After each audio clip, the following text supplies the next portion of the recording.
කොහොමද ඉතින් ඔයාලට? ඔන්න මම ඉක්මනින්ම ඔයගොල්ලන්ට ස්වධර්ම පාඩමත් අරගෙන ආවා. දැන් කතා කරන්න හදන්නේ වර්ණ ධර්මයන්ට අයිති ස්වධර්ම පිළිබඳව. එහෙමත් නැත්නම් අපි කලින් කතා කරපු අර කුල ප්‍රභේද හතරට අදාළ ඔවුනොවුන්ට අයිති වෙලා තියෙන, පැවරිලා තියෙන කාර්යයන් පිළිබඳව. ඉතින් එහෙනම් අපි යමු පාඩමට. මුලින්ම කතා කරන්න යන්නේ බ්‍රාහ්මණීන්ට අදාළ ස්වධර්ම පිළිබඳව. බ්‍රාහ්මණීන්ට අදාළ ස්වධර්ම පිළිබඳව අපිට දක්වලා තියෙනවා මනුස්මෘතියේ පළමු පරිච්ඡේදයේ 88 වන ශ්ලෝකයේ මෙන්න මේ විදිහට දක්වලා තියෙනවා බ්‍රාහ්මණ ස්වධර්ම ටික. බලන්න. අධ්‍යාපන මධ්‍ය යනං යජනං යාජනං තථා දානං ප්‍රතිග්‍රහණං චෛව බ්‍රාහ්මනා නාම කල්පයත්. අධ්‍යාපන මධ්‍ය යනං යජනං යාජනං තථා දානං ප්‍රතිග්‍රහණං චෛව බ්‍රාහ්මනා නාම කල්පයත්.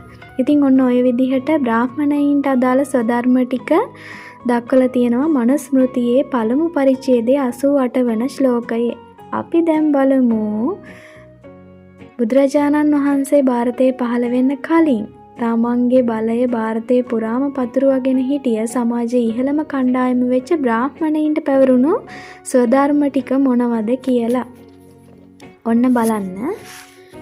බ්‍රාහ්මණයින්ට අදාළ ස්වධර්ම ටික තමයි ඉගෙනීම, ඉගැන්වීම, යාග කිරීම, යාග කරවීම, දන් දීම, දන් පිළිගැනීම සහ මේගොල්ලෝ විශේෂ තවත් කාර්යයක් කරා. ඒ තමයි රාජතන්ත්‍රයට උපදෙස් ලබා දෙන එක. ඒ කියන්නේ රජුට රාජ්‍ය පාලනය කරන්න උපදෙස් ලබලා දෙන එකත් මේගොල්ලෝ විසින් කරපු ප්‍රධාන කාර්යයක්. ඉතින් මම ශාස්ත්‍රීය ස්වධර්ම වලට ගිහිල්ලා ඕගොල්ලන්ට පොඩ්ඩක් මේ ස්වධර්ම පිළිබඳව සංසන්දනාත්මකව විග්‍රහයක් කරන්නම්. දැන් බලමුකෝ අපි ශාස්ත්‍රීයයන්ගේ ස්වධර්ම ටික. ශාස්ත්‍රීයයන්ගේ ස්වධර්ම ටික මනුස්මෘතියේ පළමු පරිච්ඡේදයේ 89 වන ශ්ලෝකයේ මෙන්න මේ විදිහට දක්වලා තියෙනවා. ප්‍රජානං රක්ෂණං දාන මිජ්ජාද්දේන මේවච විෂයේශ්ච ප්‍රශක්තිශ්ච ශාස්ත්‍රීයස්ය සමාසතഃ. ඔන්න ඔය විදිහට ශාස්ත්‍රීය කුලයට අයිති ස්වධර්ම ටික මනුස්මෘතියේ පළමු පරිච්ඡේදයේ 89 වන ශ්ලෝකයේ දක්වලා තියෙනවා. ඒගොල්ලන්ට අයිති ස්වධර්ම විදිහට දක්වලා තියෙන්නේ ප්‍රජා රක්ෂණය. මේගොල්ලන්ගේ ප්‍රධානම කාර්යය තමයි ප්‍රජාව පාලනය කරන එක. එහෙමත් නැත්නම් රට පාලනය කරන එක. රජවරු අයිති වෙන්නේ ඔන්න මේ ශාස්ත්‍රීය වංශිකයින් විදිහට. ඒගොල්ලන්ට අයිති වෙලා තියෙන ප්‍රධානම කාර්යය තමයි ප්‍රජා රක්ෂණය. ඒ කියන්නේ රට පාලනය කරන එක. ඊට පස්සේ දන් දීම, යාග කිරීම, ඉගෙනීම, කාමයේ නොඇලී ක්‍රියා කිරීම කියන මෙන්න මේ ස්වධර්ම පහ අයිති වෙන්නේ ඔන්න ශාස්ත්‍රීය වංශිකයින්ට. අපි ඊගාවට බලමු වෛශ්‍ය ස්වධර්ම ටික මොනවද කියලා. මනුස්මෘතියේ පළමු පරිච්ඡේදයේ 90 වන ශ්ලෝකයේ මෙන්න මේ විදිහට දක්වලා තියෙනවා. පශුනං රක්ෂණං දාන මිජ්ජාද්දේන මේවච වනික්පතං කුසීදංච වෛශස්ය කෘෂි මේවච. ආයෙත් බලන්න. පශුනං රක්ෂණං දාන මිජ්ජාද්දේන මේවච වනික්පතං කුසීදංච වෛශස්ය කෘෂි මේවච. අන්න ඒ විදිහට දක්වලා තියෙනවා. මෙන්න මේ ස්වධර්ම ටික තමයි වෛශ්‍ය වංශිකයින්ට හිමි වෙලා තියෙන්නේ. සත්ව පාලනය, දන් දීම, යාග කිරීම, ඉගෙනීම, වෙළඳාම, මුදල් පොලියට දීම සහ කෘෂි කර්මාන්තයේ විදිහට ඒගොල්ලන්ට ස්වධර්ම 7ක් පැවරිලා තියෙනවා. විශේෂයෙන්ම මේගොල්ලෝ රටේ ආර්ථිකයට දායක වන පිරිස විදිහට හඳුන්වන්න පුළුවන්. ඒගොල්ලන්ට පැවරිලා තියෙන මේ ස්වධර්ම ටික බැලුවාම අපිට අන්තිම කුලයේ විදිහට හම්බ වෙන්නේ ශුද්‍රයින්ට අදාළ ස්වධර්ම. ඒගොල්ලන්ට ස්වධර්ම කියලා කියන්නේ ඒගොල්ලන්ට තියෙන ඒගොල්ලන්ට වඩා ඉහළ කුල තුනට බැල මෙහෙවරකම් කරමින් ජීවත් වෙන එක. එන්න ඒ පිළිබඳව මනුස්මෘතියේ පළමු පරිච්ඡේදයේ 91 වන ශ්ලෝකයේ මෙන්න මේ විදිහට දක්වලා තියෙනවා. ඒක මේවතු ශුද්‍රස්ය ප්‍රබුහ් කර්ම සමාදිශත්. ඒතේ සාමේව වර්ණානං ශුශ්‍රය සාමනෝ සූයසා. ආපහු බලන්න. ඒක මේවතු ශුද්‍රස්ය ප්‍රබුහ් කර්ම සමාදිශත්. ඒතේ සාමේව වර්ණානං ශුස්ත්‍රෑ සාමනූ සෝයසා. ඔන්න ඔය විදිහට ශුද්‍රයින්ට අයිති ස්වධර්ම විදිහට දක්වලා තියෙනවා. එයාලට තිබ්බ කාර්ය උනේ ඉහළ කුල තුනට බැල මෙහෙවරකම් කරමින් මරණය දක්වාම ජීවත් වෙන එක තමයි මොවුන්ට පැවරිච්ච රාජකාරිය. හරි. දැන් මං යනවා මේ ස්වධර්ම පිළිබඳව සංසන්දනාත්මක විවරණයක යෙදෙන්න. එන්නකෝ මේ පැත්තට අපි බලමු මේගොල්ලන්ට මේ අයිති වෙලා තියෙන ස්වධර්ම පිළිබඳව සංසන්දනාත්මකව විග්‍රහ කරන්නේ කොහොමද කියලා අපි බලමු. හරි. දැන් බලන්නකෝ මම මේ විදිහට chart එකක් ඇඳගත්තා ස්වධර්ම ටික වගුවකට දාලා ඔයගොල්ලන්ට කියලා දෙන්න ලේසි නිසා බලන්න ඉස්සලම තියෙනවා බ්‍රාහ්මණ ස්වධර්ම මම දක්වලා. මේ බ්‍රාහ්මණ ස්වධර්ම තුල ඉගෙනීම, ඉගැන්වීම, යාග කිරීම, යාග කරවීම, දන් දීම, දන් පිළිගැනීම, රජුට උපදෙස් දීම කියන ස්වධර්ම 7ක් තියෙනවා. මෙතනදී රජුට උපදෙස් දීම ගත්තාම බ්‍රාහ්මණයෝ දේශපාලන තන්ත්‍රයට අත ගැසීමක් පෙන්눔 කරනවා. ඒ කියන්නේ බමුණන් විසින් ඔන්න දේශපාලන බලයත් Tamanගේ ග්‍රහණයට නතු කරගත්තා කියලා කියන හොඳම උදාහරණයක් තමයි මේ රජුට උපදෙස් දීමේ කාර්යයට බමුණන් සම්බන්ධ වීමෙන් පැහැදිලි වෙන්නේ. එතකොට ඉගෙනීම ගත්තොත් ඉගෙනීමේ අයිතිය තිබුණා ශාස්ත්‍රීයන්ටත්. ඒ වගේම වෛශ්‍යයන්ටත් ඉගෙනීමේ අයිතිය තිබුණා. හැබැයි බලන්න ඉගැන්වීමේ අයිතිය තිබුණේ මේ බ්‍රාහ්මණයින්ට විතරයි. ඉගැන්වීමේ අයිතිය ශාස්ත්‍රීයන්ටවත් වෛශ්‍යයන්ටවත් තිබුණේ නැහැ. ශුද්‍රයින්ට කොහොමත්ම තිබුණේ නැහැනේ. එතකොට ඉගැන්වීමේ අයිතිය තිබුණෙත් ඔන්න මේ කොටස් දෙකෙන් එකකටවත්. ඒ කියන්නේ ශාස්ත්‍රීයන්ටවත් වෛශ්‍යයන්ටවත් ඉගැන්වීමේ අයිතිය තිබුණේ නැහැ. ඉගැන්වීමේ අයිතිය තිබුණේ බ්‍රාහ්මණයින්ට විතරමයි. ඊට පස්සේ යාග කිරීම ගත්තොත් යාග කරන්න ශාස්ත්‍රීයන්ටත් පුළුවන් වෛශ්‍යයන්ටත් පුළුවන්. හැබැයි යාග කරවන්න පුළුවන් බ්‍රාහ්මණයින්ට විතරයි. එතකොට යාග කරවීමේ අයිතිය ශාස්ත්‍රීයන්ට සහ වෛශ්‍යයන්ට තිබුණේ නැහැ. ඊට පස්සේ දන් දීම ගත්තොත් දන් දීම ශාස්ත්‍රීයන්ටත් කරන්න පුළුවන් වෛශ්‍යයන්ටත් කරන්න පුළුවන්. හැබැයි දන් පිළිගැනීම කරන්න පුළුවන් වෙලා තිබුණේ බ්‍රාහ්මණ වංශිකයින්ට විතරයි. මේ ශාස්ත්‍රීය වංශිකයින්ටවත් වෛශ්‍ය වංශිකයින්ටවත් මේ දන් පිළිගැනීම කරන්න පුළුවන් වෙලා තිබුණේ නැහැ. අවසර තිබුණේ නැහැ. ඊට පස්සේ අපි ගත්තොත් මේ රජුට උපදෙස් දීම කියන කාර්යය මම කලින් කිව්වා ඒක විශේෂයි කියලා. ඉතින් බලන්න දැන් මේ කරුණු ටික බලාගෙන යද්දී අපට පැහැදිලි වෙනවා ඉගෙනීම ඉගැන්වීම කියන ඉගෙන ගන්න මේ කොටස් දෙකටත් පුළුවන් වුණාට උගන්වන්න පුළුවන් වෙලා තිබුණේ බ්‍රාහ්මණ වංශිකයින්ට විතරයි. ඉතින් අපට පැහැදිලි වෙනවා රටේ අධ්‍යාපන ශාස්ත්‍රයේ බලය තහවුරු කරගන්න ඔන්න මෙන්න මේ ස්වධර්මයේ තුලින් ඉගැන්වීම කියන ස්වධර්මයේ තුලින් බ්‍රාහ්මණයෝ සමත් වෙලා තියෙනවා කියලා. ඊට පස්සේ ගත්තාම යාග කිරීම යාග කරවීම දන් දීම දන් පිළිගැනීම කියන මේ කරුණු හතර ගත්තම යාග කිරීමටත් දන් දීමටත් මෙන්න මේ ශාස්ත්‍රීය වංශිකයින්ට වගේම වෛශ්‍ය වංශිකයින්ටත් පුළුවන්කම තිබුණා. හැබැයි යාග කරවීමේ අයිතිය තිබුණේ බ්‍රාහ්මණ වංශිකයින්ට විතරයි. ඒ වගේම දන් පිළිගැනීමේ අයිතිය තිබුණේ බ්‍රාහ්මණ වංශිකයින්ට විතරයි. ඔන්න එතකොට මේකෙන් පැහැදිලි වෙනවා අපිට රටේ ආගමික ශාස්ත්‍රයේත් බලය තහවුරු කරගන්න බ්‍රාහ්මණයෝ සමත් වෙලා තියෙනවා කියලා. ඊට පස්සේ අපි ගත්තොත් රජුට උපදෙස් දීම තුලින් මං කලින් කිව්වා රජුට උපදෙස් දීම තුලින් ඔන්න දේශපාලන ශාස්ත්‍රය තුලත් බමුණන්ගේ බලය වර්ධනය කරගන්න බමුණන් සමත් වෙලා තියෙනවා මෙන්න මේ කියන බ්‍රාහ්මණ ස්වධර්ම තුලින්. ඔන්න දැන් අපිට පැහැදිලි වෙනවා බ්‍රාහ්මණ ස්වධර්ම තුලින් බ්‍රාහ්මණයෝ කරලා තියෙන්නේ ඒගොල්ලන්ගේ බලය සමාජය තුල වැඩි කරගන්න එක කියලා. ඊට පස්සේ ශාස්ත්‍රීය වංශිකයින්ගේ ස්වධර්ම වලට මම යනවා. හරි.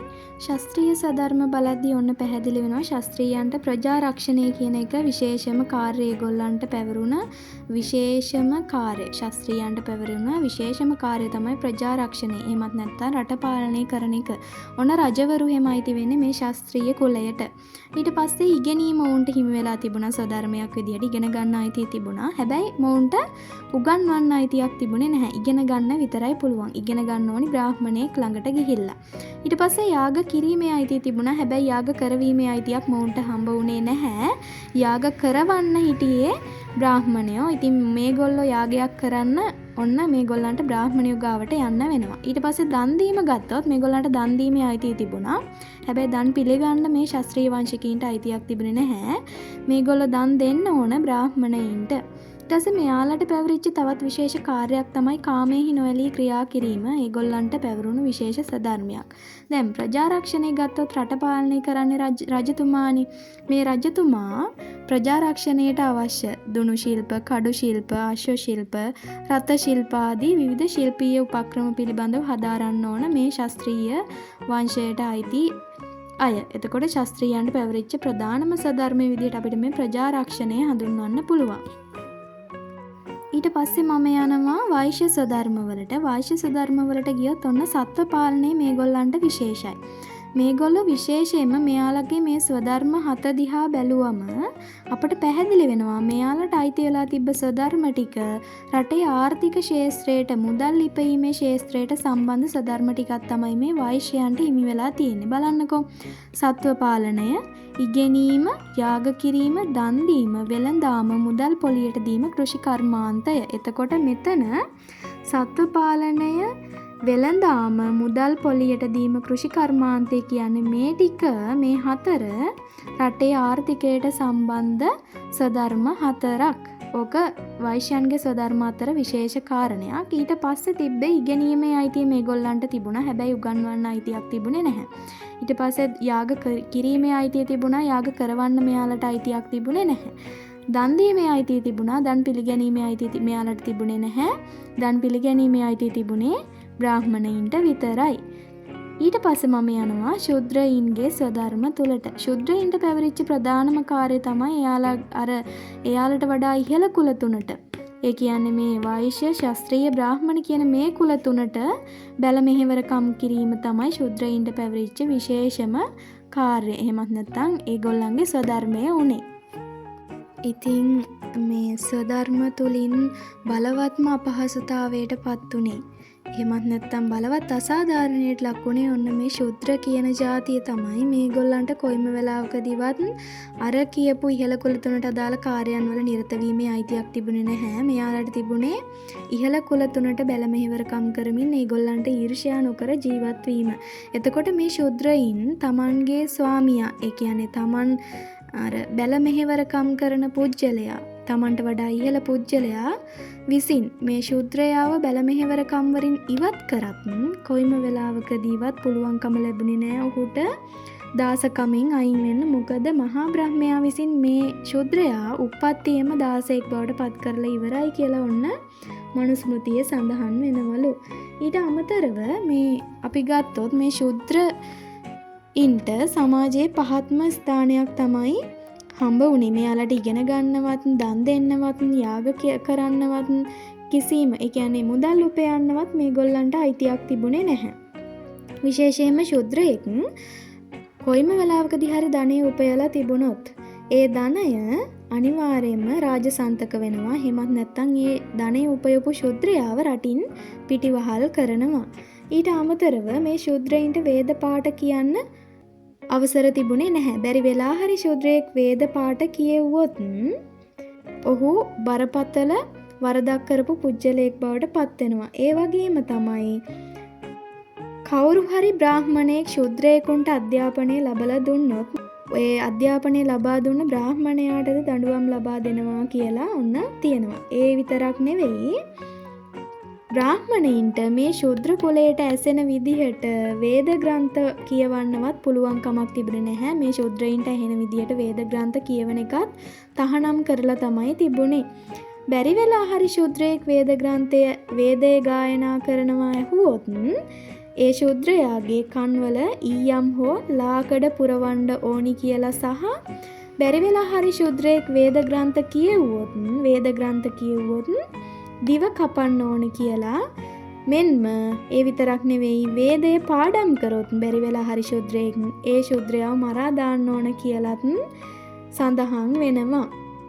ශුද්‍රයෙකුන්ට කොයිම වෙලාවකදී හරි බ්‍රාහ්මණයෙක් විසින් ආගමික කටයුතු වලට හෝ තපස් රකින්න බ්‍රාහ්මණයෙක් විසින් ඉගැන්නුවොත් ඒ බ්‍රාහ්මණයා අසංවෘත නම් අපායේ වැටෙන බව සඳහන් වෙනවා. මේ හේතුව නිසාම ශුද්‍රයින්ට සාමාන්‍ය මිනිසෙකුට ලැබෙන එකම පිහිට වන ආගමික නිදහසවත් ලැබුණේ නැහැ. ඉතින් ಭಾರತೀಯ සමාජය තුළ ශුද්‍රයාට හිමි වුණේ පහත්ම පහත් තැනක්. ඉතින් බලවත්ම අසාධාරණයට ලක්වෙච්ච කණ්ඩායමක් විදිහට අපිට මේ ශූද්‍ර කුලය හඳුන්වන්න පුළුවන්. ඉතින් ඒගොල්ලන්ට පැවරිච්ච එකම කාර්යය තමයි අර ඉහළ කුල තුනට බැල මෙහෙවරකම් කරමින් උපතේ ඉඳන් මරණය තෙක්ම ජීවත් වෙන එක. හරි. ඉතින් ඔන්න ඔය විදිහට තමයි අපිට ස්වධර්ම පිළිබඳව ඉගෙන ගන්න තියෙන්නේ. ඔන්න ඔය කියන කරුණු ටික තමයි. ඉතින් ඔයගොල්ලන්ට දැන් පැහැදිලි වෙනවා ඇති මේ ස්වධර්ම කියන ඉගැන්වීම හඳුන්වලා දීලා බමුණු උත්සාහ කරලා තියෙන්නේ ඒගොල්ලන්ගේ බලය සමාජය පුරා තව තවත් පතුරවන්න. ඉතින් අපිට මේ ස්වධර්ම ටික බැලුවම පැහැදිලි වෙනවා ඒගොල්ලෝ අධ්‍යාපන ශාස්ත්‍රයේ බලයත් ඒ වගේම ආගමික ශාස්ත්‍රයේ බලයත් ඒ විතරක් නෙවෙයි රජුට උපදෙස් ලබා දෙමින් දේශපාලන තන්ත්‍රයේ බලයටත් අතගැසීමක් මොවුන් කරලා තියෙනවා. එතකොට පැහැදිලි වෙනවා අපිට රටේ වැදගත්ම අංශයන් වන අධ්‍යාපනය, ආගම සහ දේශපාලන කියන තන්ත්‍රයන් වලට මේගොල්ලෝ ඒගොල්ලන්ගේ බලය පතුරවලා ඒ ශාස්ත්‍ර තුනේම බලය ඒගොල්ලන්ගේ අතට අරගෙන තියෙනවා කියලා ඔන්න අපට පැහැදිලි වෙනවා බ්‍රාහ්මණ ස්වධර්ම ටික බැලුවම. ඉතින් මේ ස්වධර්ම කියන ඉගැන්වීම යටතේ බලවත්ම අසාධාරණයට ලක්ුණේ මම ඔයගලන්ට කිව්වා ශූද්‍රයින් තමයි බලවත්ම අසාධාරණයට ලක්ුණේ. ඒගොල්ලන්ට අඩුම තරමේ මිනිස්සෙකුට අනිවාර්යෙන් හම්බ විය යුතු ආගමික නිදහසව ශූද්‍රයින්ට හම්බ වුණේ නැහැ. ඒගොල්ලන්ට වේද ග්‍රන්ථ අහන්න පවා තහනම් කරලා තිබ්බේ. බැරි වෙලා හරි ශූද්‍රයෝ වේද ග්‍රන්ථ ඇහුවොත්, වේදේ ගායනා කරනවා ඇහුවොත් අනිවාර්යෙන්ම ඒගොල්ලන්ගේ කනේ ඊයම් හෝ ලාකඩ තවරන්න ඔන්න බ්‍රාහ්මණ ධර්මයේ විසින් නියම කරලා තිබුණා. ඉතින් ඔන්න ඔය විදිහට ඒ වගේම තමයි ශූද්‍රයෙක් විසින් බැරි වෙලා හරි වේදේ පාඩම් කරොත් ඔහු මරා දාන්න ඕනි කියලා තිබුණා. ඒ වගේම තමයි වේදේ කිව්වොත් ගායනා කරොත් ඒ ශූද්‍රයාගේ දිව කපන්න ඕනි කියලාත් ඔන්න බ්‍රාහ්මණ සංකල්පයේ තිබුණා. ඉතින් ඔන්න ඔය විදිහට තමයි අපිට ස්වධර්ම හඳුනා ගන්න පුළුවන්. එහෙනම් අපිට අන්තිම වශයෙන් කියන්න තියෙන්නේ මේ ස්වධර්ම තුලිනුත් බ්‍රාහ්මණයෝ ඒගොල්ලන්ගේ බලය සමාජය පුරා වර්ධනය කරගත්තා කියලා. ඉතින් එහෙනම් ඔන්න අද අරගෙන ආවේ ස්වධර්ම කියන කොටස පළවෙනි පාඩමට අයිති එක කොටසක් වන ස්වධර්ම කියන කොටස තමයි අද අරගෙන ආවේ. ඊගාවට අපිට කතා කරන්න තියෙන්නේ ආපත්ධර්ම. මං ඉක්මනින්ම ආපත්ධර්ම ගැනත් වීඩියෝ එකක් අරගෙන එන්න. මීට කලින් මම BC වලට අදාළව දැම්ම පාඩම් ටික තාම බැලුවේ නැති අය ඉන්නවනම් මම මේ වීඩියෝ එකේ පහළ ඩිස්ක්‍රිප්ෂන් එකේ දාන්නම්. ඒ ලින්ක් වලින් ගිහින් ඒ වීඩියෝත් බලන්න කියලා ඔන්න ආරාධනා කරනවා. එහෙනම් අදට ගිහින් එන්නම්. Thank you for watching Sinhala with M. Madhushani YouTube channel.